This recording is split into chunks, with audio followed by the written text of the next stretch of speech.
Hi, welcome to Matt Talk, a video podcast for the friends and family of Coming First United Methodist Church from me, Pastor Matt.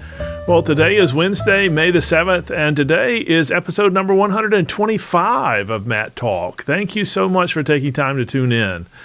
My guest today is Rontray Miller II, our new Director of Music Ministries here at Coming First United Methodist Church. And Rontray, welcome to Matt Talk. Thank you. Congratulations on 125 episodes. Oh, thank you. Yeah, 125. It's amazing. I'm surprised Michael has stayed with us that long. And we're so excited to have you join our staff here and look forward to working with you in the area of music ministries. Thank you. I'm excited. Thank you. So let's begin just to get to know you. Share with everybody on Matt Talk all about you, your story. Sure.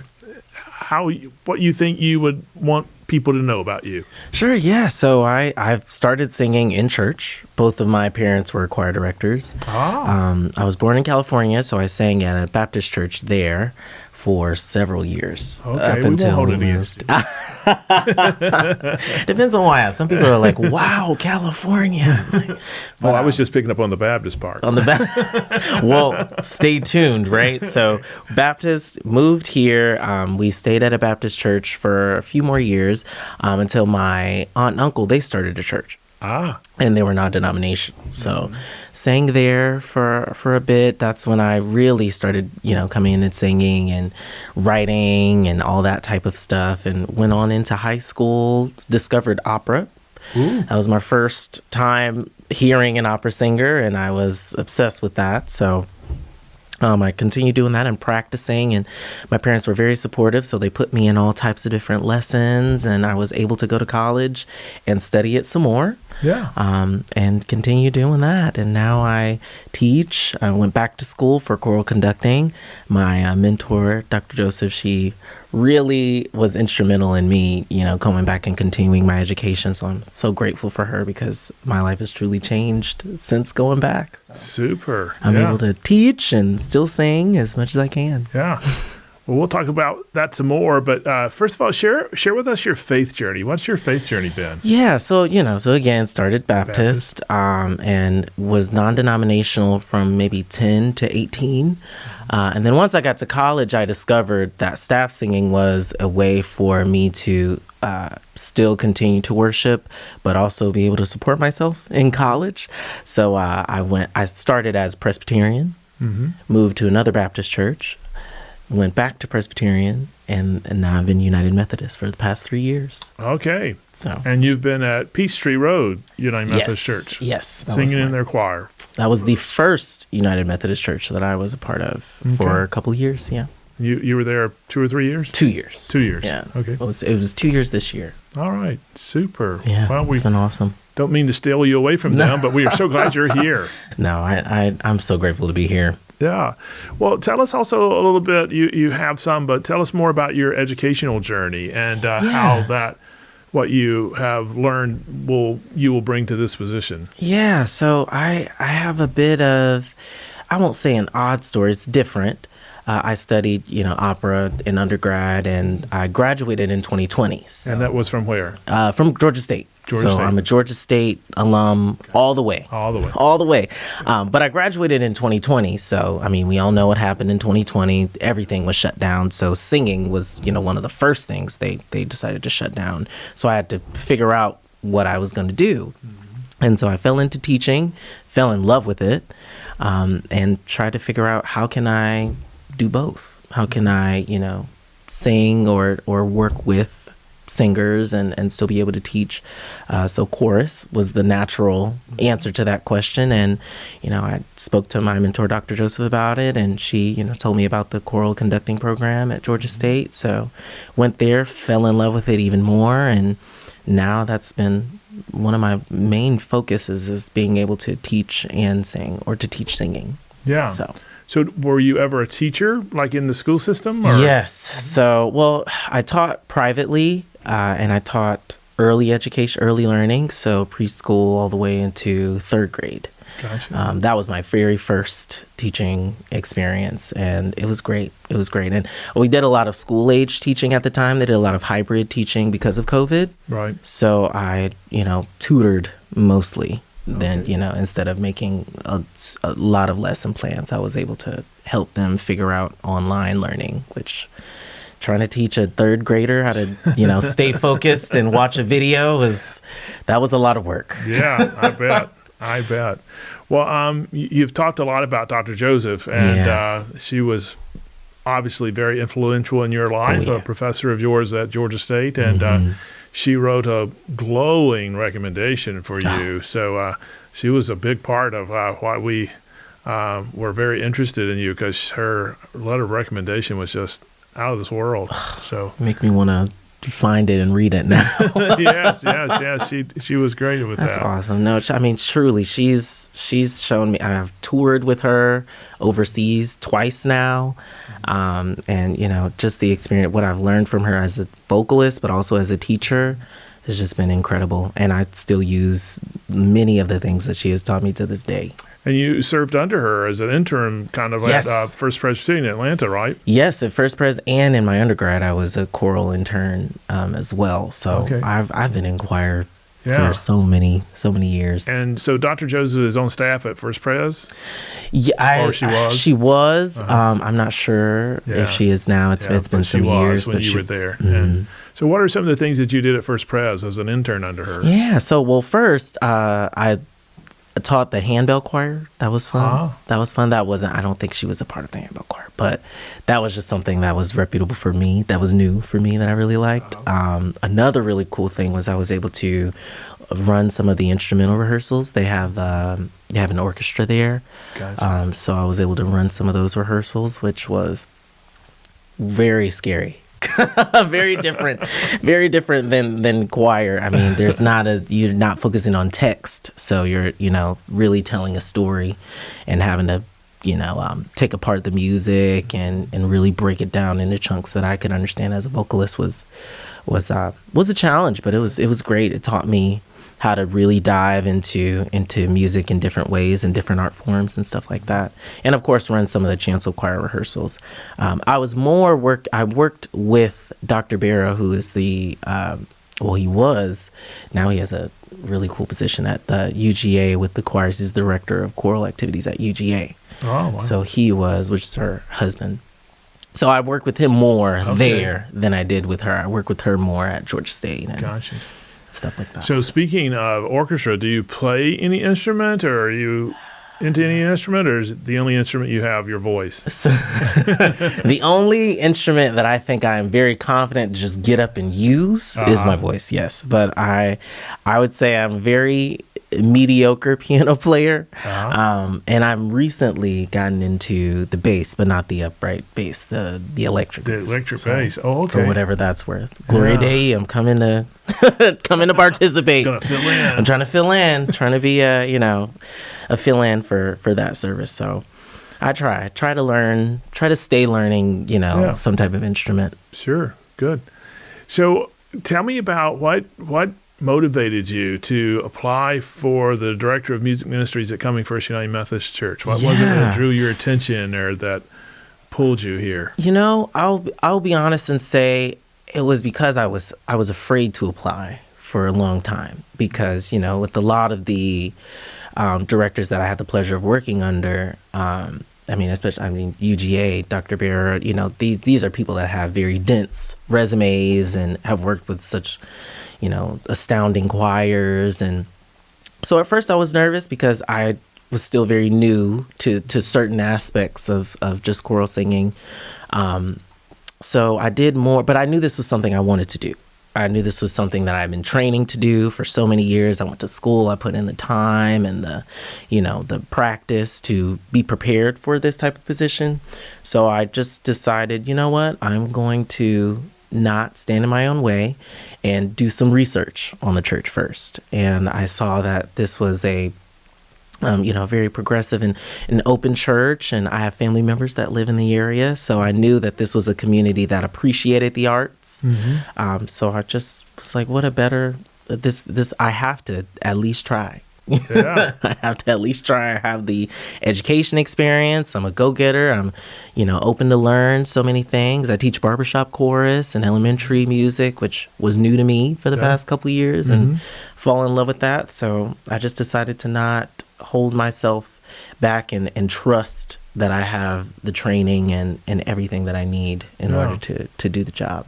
So tell us a little bit about your community work also, because you do an after-school program, but you're also in some volunteer choirs and things. Yes. Tell us a little bit about that. Yeah, so I love being able to do what I do, in a sense that I'm always involved in something musical. So again, I teach a barbershop choir. It's more of a senior chorus. It's a community chorus. They would hate me if they heard me call it a choir. That's just a big thing. I don't know. I'm still getting used to it. But it's all male chorus, and we sing like the golden age barbershop music. So like think Sounds of Music, Music Man. Our next concert theme is the Music Man, actually. Oh, okay. So that's been fun. Very crunchy harmonies and, things like that. So it's pretty difficult. And what community is that in? It's it's called the Stone Mountain Chorus, but they're not in Stone Mountain. They're more in the Duluth area now. Gotcha. But the name of the chorus is the Stone Mountain Chorus. Where do you all hold your concerts? So we perform in the Duluth area. The Red Clay Theater, we have a long-standing relationship with them, so we try to do at least one concert a year there. And there's also a church, but it's not the church we rehearse in, so I can't think of the name right now. But we also perform there as well. Yeah. And you also tell us about the Community Connection. Is that right? Did I get it right? Corners Outreach. I'm sorry. Corners Outreach. I had it nowhere near. Okay. You try. It starts with a C. Yeah, so there you something go. like that. But yeah, so no, it's a great organization. I mean, I love working with them. They cater to mostly Hispanic families. And I have the pleasure of being able to teach. I teach Mommy and Me courses as well there for ages 0, I guess, to 3. 0 to 5. And then I teach general music from kindergarten to 5th grade, and chorus also from kindergarten to 5th grade. All right. So very busy. You're going to continue to do that in the after-school program thing. So that's super. Yeah. Oh, yeah. I mean, it's just a great community. I'm blessed to be able to work with such great teams of people and great communities here as well. I mean, why leave if I don't have to? Exactly. I mean? Yeah, sure. So. Well, one of the things that really impressed me about you, one, as I said, Dr. Joseph's recommendation. I really have to read that. I just remember your first interview with us, where I gave you a hard time, but your first interview with us, and then the Sunday that you came and interviewed in person, your spirit. There was just something about your spirit, your spiritual maturity, the fruits of God's Spirit that exude from your life and your work, your love of what you're doing, and in your sense of just, you can sense that you feel called and that you feel that this is fulfilling the very purpose for your being in a way.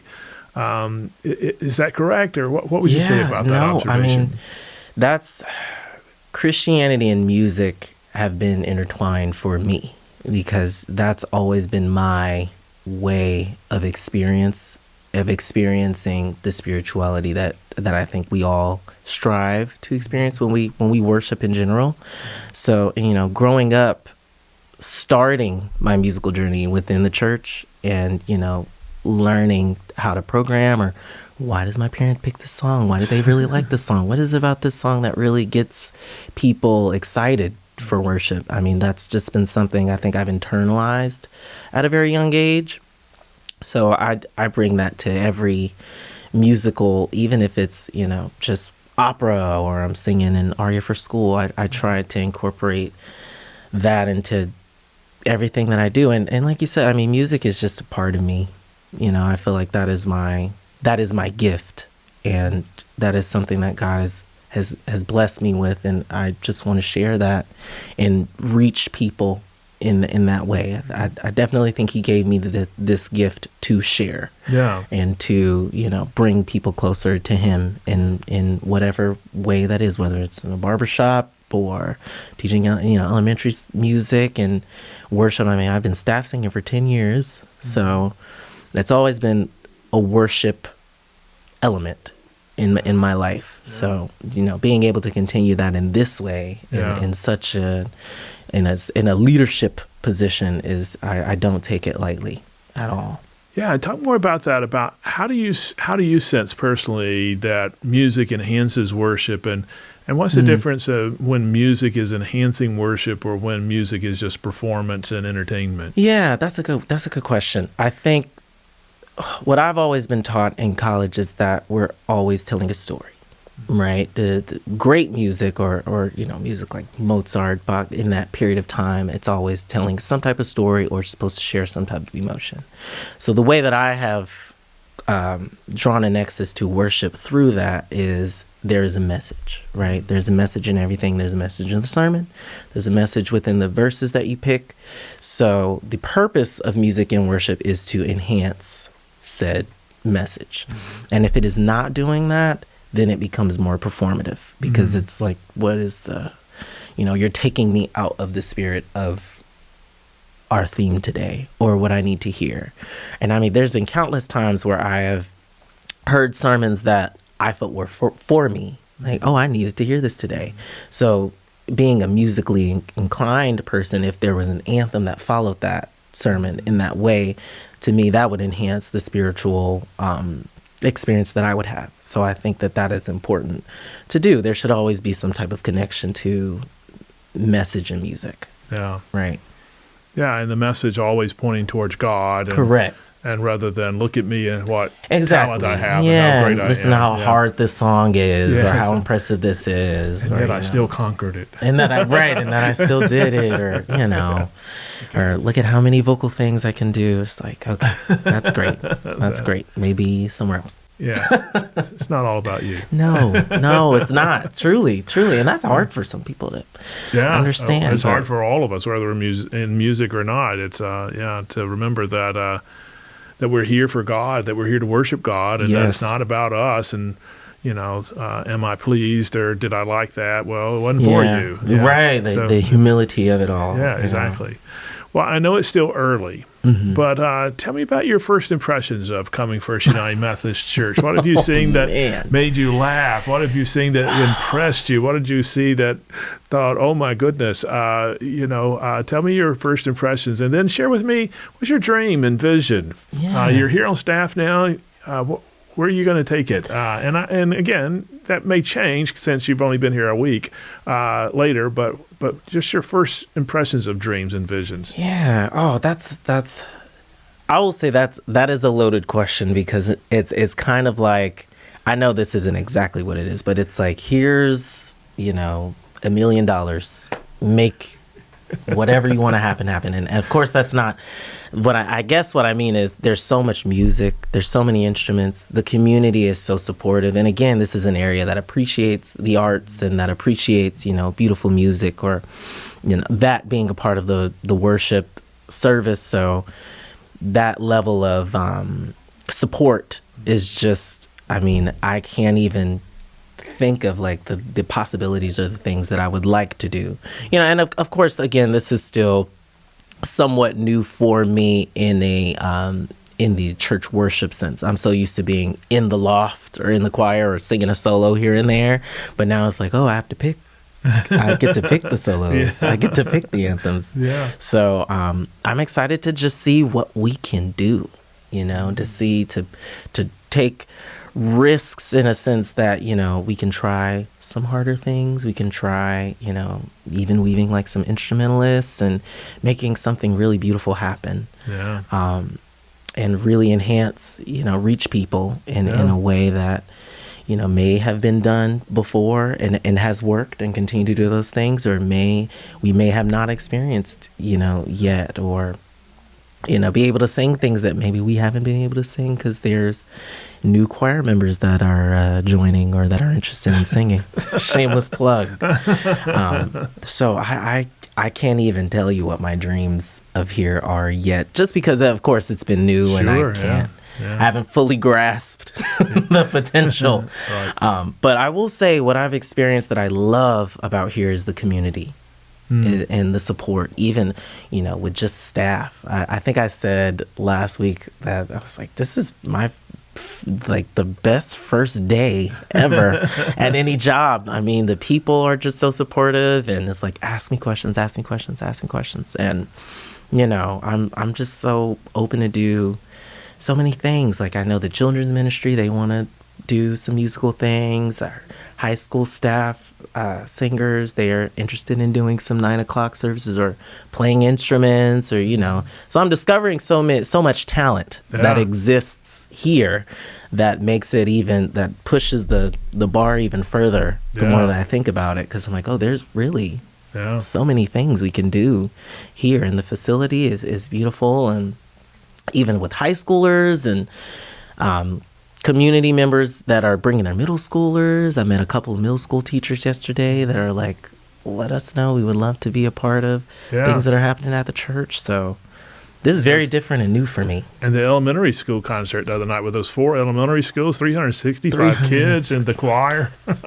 That scared me. 'Cause I'm like, I have 30 kids, and I'm like, come on, guys, please. So just imagining 300. Well, they did have 4 or 5, 6 choir directors. Now, that was very interesting. There was one on the floor, one in the loft, and one on the pulpit. I was like, wow, and they were all in sync. I was like, that's awesome. So that's funny, because my wife had that same observation. How are they all staying together? Right. I know those rehearsals were brutal. Yeah, those little kids, they did it, though. They stayed right together and did a beautiful job. Yeah. Well, that's one of the big assets, I think, for this church is the community that we're in that really emphasizes music. And when some communities have abandoned music and music education, our community and our school system very much invest in music and music programs, and that's really great. And it spills over into the church, and hopefully the church spills over into the community a little bit. So that's exciting. Well, talk to us about how we can help you. We want to be a support to you. I'm sure the people who are watching want to be of support to you. What do you need from us to help you grow and to help the music ministries to be what God really desires them to be? Yeah, I think right now the biggest thing would be support, and that could be in any way, in just coming and seeing what we're doing, whether it's choir rehearsals or handbells. We're always looking for new choir members or handbell ringers. And, I think it's important to also note that there is not a requirement on how advanced you are as a singer or as a bell ringer. I mean, we have people in the choir that can read music very well, can make their way around, and can't read music at all, So just being open to try things and, just to sing. I think that would be the biggest help for me, is just to be able to open our doors even wider to the congregation that are just interested in being a part of it. The goal is not for us to sing the hardest things or to, do the craziest music. The Book of Psalms tells us all the time that to sing and make a joyful noise and to just worship and to praise him in that way. So that is the biggest way that I can think of right now in terms of support. We do have a lot of space and storage. So, if people are so inclined to maybe help us organize some things, I haven't picked out any days or times, so I don't need it tomorrow. I'm not, gearing up. But even that, we have such great choir members that have already told me, let me know what you need, let me know. And that just goes, again, to speak on how amazing this community is. So I have no idea what I will need, because it seems like people are so open to volunteer. Great. That's great. Yeah. Well, we do have some great people in our music ministries, and we're looking for a lot more great people in our music ministries. And we're always challenging. We can't be afraid to fail. Somebody told me years ago the acronym for fail is first attempt in learning. So that's good. Got to fail a few times. It's okay. And if it doesn't come together, it's all right. We were trying something that was challenging us and pushing us. Exactly. And you still learn something within that. Absolutely. I think you'll actually learn more, maybe sometimes when it fails than when you think it went so well. True. So I agree. Well, if people want to come by and meet you and talk with you, how do they find you and how do they communicate with you? Well, I have an office here now. That is right next to Michael's, or I don't know, what is that? The technology room, or I don't know what the next office down from Michael and Avery, Communications and Technology Productions. Yeah, I'm there on really every day except for Friday. I'm here in the mornings. You can always shoot me an email, or I have a work number. That's also new to me. I'm not used to having that. And I bet you can't even give it out to you. No, I can't. I can't give mine out either. Have not I've been here memorized longer than you have. So, and now everybody has so many emails now. There's an email for everything. Yeah. But emails are the best way to reach me. Well, I think your church email is rmiller@cfumcga.com. Miller II, because that's my dad's name. Okay, Miller II. So it's just two I's. The second, the Roman numeral. So rmiller at cfumcga.com. Super. I'll say that twice as fast. That's a really CFUMCGA. Oh, I did it. It eventually sticks after a while. I've stumbled over it several times before I got it, but and so so it's important that we keep emphasizing that you are Rontray Miller II. Yes. And so Rontray Miller is your dad. Is my dad, and he may show up, and he is the type that will be like, I didn't know I was singing today. I'm like, no. Sorry, it was a typo. So whenever you say Rontray Miller's official name or put it in print, please put the the two I's after that, the second. Well, Rontray, thank you so much for being my guest. You're fun to talk with. You're fun just to be around. And I appreciate it. I'm sure if you come to choir or come to handbell, you'll see just how much fun Rontray is, and I'm sure you will enjoy it thoroughly. And I thank you for being my guest today. Of course. And again, welcome. We're so glad that you're here on staff at Coming First United Methodist Church. And I look forward to all that you're going to bring to the staff and to this congregation, and especially to our music ministries. Thank you guys so much. Be sure to make an intentional effort to welcome Rontray to Coming First United Methodist Church. After all, this is your church, and he needs to know that you're welcoming him. So please don't think that others will do it and that your welcome is not important. Your welcome is very important. So please let him know that you are welcoming him and are glad that he is here. And thank you so much for watching Matt Talk today. Remember your promise to support Coming First United Methodist Church with your presence. And this Sunday at the 11 o'clock service, we will be honoring our graduates. And I look forward to our work of worship together in that time of worship. So I also look forward to sharing with you again next week, our next Matt Talk. And until we see each other again, I'm praying that the peace and the joy of Christ will always be with you.